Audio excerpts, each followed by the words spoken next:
সভাপতি হয়েছে কিছু বিষয় আছে যেগুলো সবাই ভালো যেগুলো প্রেক্ষাপটের পরিপ্রেক্ষিতে বোর্ড সিদ্ধান্ত নিয়ে ভারতের সিদ্ধান্ত পরিপ্রেক্ষিতে নতুন সভাপতি নিয়োগ করে এবং সভাপতি আমরা যেটা বলেছি আমাদের পক্ষ থেকে নতুন সভাপতি কার্যভার গ্রহণ করেছেন বোর্ডের দুটো মিটিং ইতিমধ্যে ওনারা সম্পন্ন করেছেন এত ভিন্ন আইসিসিকে আন্তর্জাতিক ক্রিকেটের যে সর্বোচ্চ সংস্থা তাদেরকে অবহিত করা হয়েছে মাহিনুর রহমান ওনারা যদি আইনের প্রতি বিশ্বাস আপনার আপনি কি বিসিবির ভিউটা কি এখানে ওভারঅল বিসিবির ভিউটা কি যে প্রক্রিয়া সরানো হয়েছে অথবা আইসিসির এখানে কোনো হস্তক্ষেপ করার সুযোগ আছে কিনা? হ্যাঁ এটা বলবো বিসিবির স্ট্যান্ড এখানে আসলে আমাদের খুবই সিম্পল।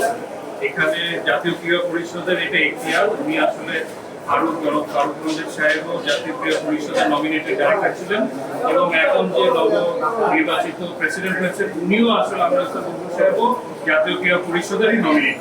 এটা ওনাদের এখতিয়ার, এটা বিসিবি কনস্টিটিউশন অনুযায়ী ওনাদের এই আছে, এটা ওনাদের জন্য রিজার্ভ করা।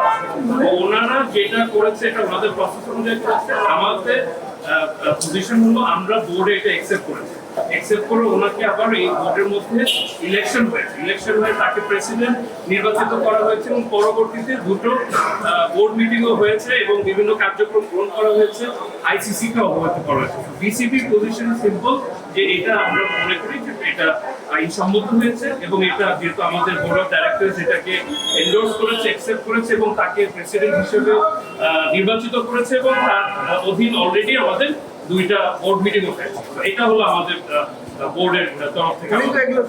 সব বিষয়ে তো জানতেন, তারপরেও কেন আইনে আসছে? আইনেই আছে তিনি আমরা আপিল দায়ের এটার জন্য ওনার এই ফোরামটা প্রিভেন্ট এখানে আসছে। Thank you. এর আগে সজন। সজন ব্যান করেছিল তাদের মানে ইন্টারনাল আদালত হস্তক্ষেপ করায়, সেক্ষেত্রে আমাদের এখানে যদি হয় আদালত high court division didn't enter into the marital section. They have to go by law and rules, and they adjudicated on the basis of the constitution of BCB and the power conferred to NS. Thank you. So, now,